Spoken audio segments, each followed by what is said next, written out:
మీరు ఎంతసేపు కూడా మనుషులకు ఏం చేయాలి? మేలు చేస్తూ ఉండాలి. పొరపాటున కూడా మనిషికి, సాటి మనిషికి మీరు ఏం చేయకూడదు?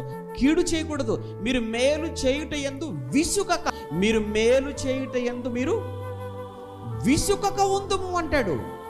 అంటే క్రైస్తవుడు ఏం చేస్తూ ఉండాలి అని చెప్పింది బైబిల్. మేలు మేలు మేలు మేలు మేలు చేస్తూనే ఉండు.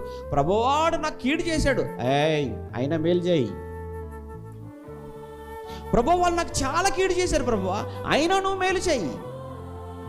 కీడు చేసిన వాడికి కూడా మేలు చేసి మేలు చేత కీడును జయించు.